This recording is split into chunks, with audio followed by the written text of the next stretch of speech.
मिनश्शैतानिर्रजीम बिस्मिल्लाहिर्रहमानिर्रहीम। वजूद बारी ताला हमारा आज का टॉपिक होगा। अल्लाह ताला का वजूद। अल्लाह ताला मौजूद हैं और इस बात की आपको कैसे लगता है कि अल्लाह ताला है?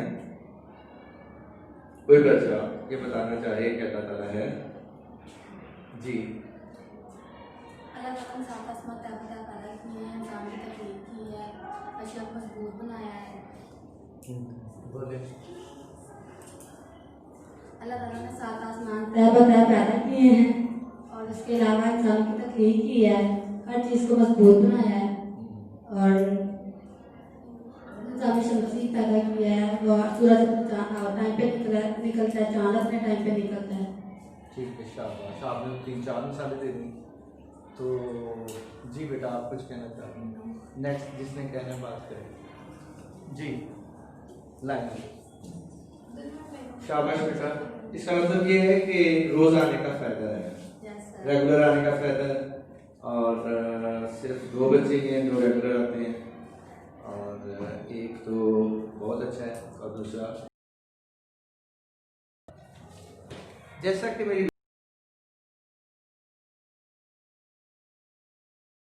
कोई चीज, ये सामने कुर्सी पड़ी है, हम इसको देखते हैं तो हमारे जहन में आता है कि ये किसी बढ़ई ने बनाई होगी। ऐसे ही है बेटा।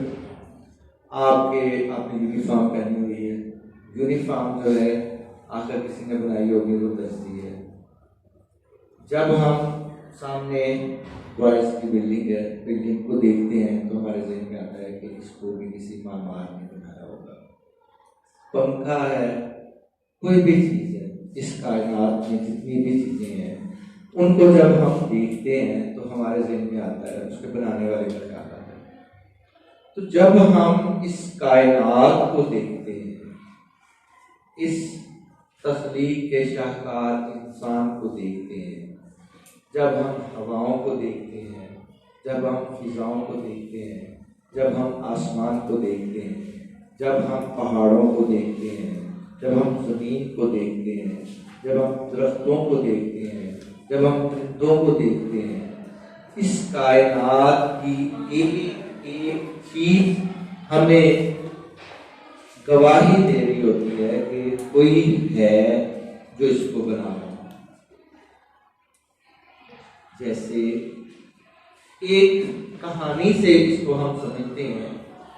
एक इमाम अबू हनीफा के बारे में मशहूर है कि वो बहुत बड़े आलिम थे।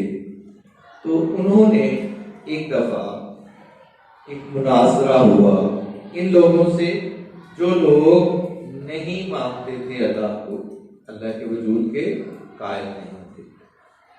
अब सब लोग मुकर्रर दिन पहुंच गए। हजरत इमाम अबू हनीफा लेट आए, वालिद साहब लेट आए। तो उनसे पूछा गया कि आप क्यों लेट आए? उन्होंने कहा कि हुआ ये, एक अजीब सी बात मैंने देखी। एक अजीब सी बात मैंने क्या देखी कि मैं दरिया के किनारे पहुंचा तो वहां एक दरख्त था। वो दरख्त खुद ब खुद कटा, उसके छोटे छोटे पीसेस हुए। उन पीसेस को खुद ब खुद मैं भी बड़े हैरानी से देख रहा था कि उन पीसेस की एक कश्ती बन गई थी और फिर वो खुद ब खुद दरिया में चलने लग गई और मैं भी उसमें बैठ गया और मैं इधर आ गया। अब पूरा मजमा खामोश हो गया कि हम तो आए थे इनसे अल्लाह का पैगाम सुनने के लिए, अल्लाह के वजूद की ये देखने देंगे, और ये तो ऐसी बात कर रहे हैं जिसको हमारा दिमाग मानने के लिए तैयार नहीं है। तो सबने कहा कि आप क्या बात कर रहे हैं, कि कैसे हो सकता है कि एक जो दरख्त है वो खुद को खुद काट जाए और कश्ती जो है वो खुद को खुद चलने लग जाए, और कैसे वो कश्ती बन गई? आप तो ऐसी बात कर रहे हैं जो कहते जब एक कश्ती खुद ब खुद नहीं बन सकती तो इतनी बड़ी कायनात और उसके इतने सिस्टम ये कैसे खुद ब खुद चल सकते हैं? तो इससे क्या साबित हुआ कि अल्लाह है, और इस बात की भी दलील है कि अल्लाह एक है। अल्लाह एक होने की दलील ये है कि अगर कोई ज्यादा खुदा होते तो एक आदमी कुछ कहता और अल्लाह दूसरा जो खुदा है वो चलाने वाला कुछ और कहता। तो वही खुदा है जो निजाम हस्ती चला रहा है, वही खुदा है। अल्लाह ताला ने अपने कुरान पाक में हमें मुख्तलिफ अंदाज से ये बात समझाने की कोशिश की है और ये बताया है कि अल्लाह ही खालिक है, अल्लाह ही मालिक है। अल्लाह ताला फरमाते हैं अफिल्लाही क्या अल्लाह के अल्लाह होने में शक्कुन कोई शक है? फातिरिस समावाति वल अर्द,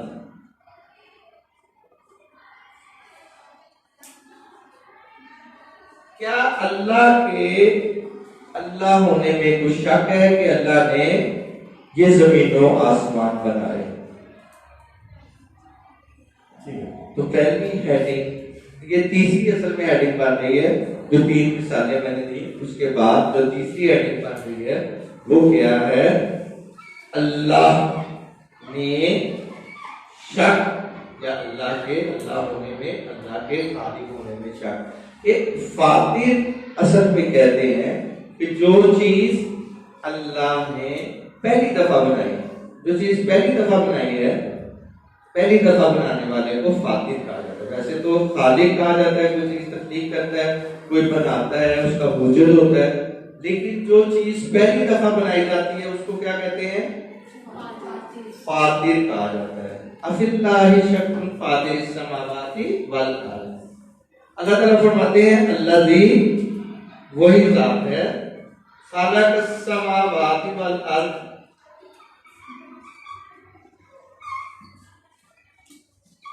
वही अल्लाह है जिसने जमीनों आसमान बनाए। तो इसकी हेडिंग क्या बनेगी? जमीनों आसमान का खालिक क्या बनाने वाला। तो अल्लाह कहते हैं कि अल्लाह ही ऐसी जात है जिसने जमीनों आसमान बनाए। फिर एक और दलील दी कि दिन रात के बदलने में, दिन रात के बदलने में,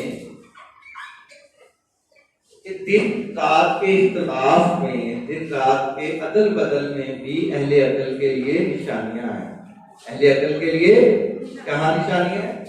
दिन रात वख्तिलाफिल लैली वन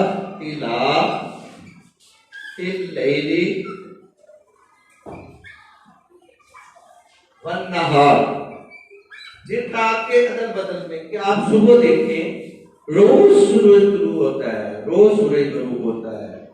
हज़रत इब्राहीम अलैहिस्सलाम ने भी यही मिसाल दी थी जब नमरूद ने ये कहा था कि मैं भी, आप क्यों किसी अल्लाह को मानते हैं, तो इसी को दलील दें। उन्होंने कहा जी कि मैं जिंदगी देता हूँ। उन्होंने अल्लाह ने, हज़रत इब्राहीम साहब ने कहा कि मैं जिंदगी, जो अल्लाह मेरा है वो जिंदगी देता है और मौत देता हूँ। एक बंदे को कहा जो मुजरम था कि आपको आजादी दी, और दूसरा बंदा जो बेगुनाह था उसको कत्ल कर दिया। मैं भी जिंदगी देता हूँ, मौत देता हूँ। फिर उन्होंने दूसरी बात ये की कि जनाब मैं, ऐसा मेरा अल्लाह है कि जो मशरिक से सूरज को तुलू करता है और मगरिब में गुरूब करता है, मशरिक से मगरिब में तुलू करते ने कहा फबुहित अल्लज़ी कफर, तो जो काफिर था वो क्या हुआ? वो हैरान हो गया, लाजवाब हो गया। इसकी सेटिंग थोड़ी सी कर ले बेटा, जहां आवाज मुनासिब हो वहां तक इसको कर लें। तो दिन रात के बदलने में, सूरज के तलू होने में, सूरज का जो सुबह का टाइम है, अगर कोई अकल को इस्तेमाल करने वाला है तो वो ये समझ जाता है कि कोई अल्लाह ताला की जात है, अल्लाह का वजूद है जो सुबह में बदलता है। जैसे मुज़फ़्फ़र वासी साहब ने कहा था, कोई तो है जो निज़ाम हस्ती चला रहा है, वही खुदा। वो जो निज़ामे हस्ती चला रहा है वही खुदा है, वही तो है जो निज़ामे हस्ती चला रहा है।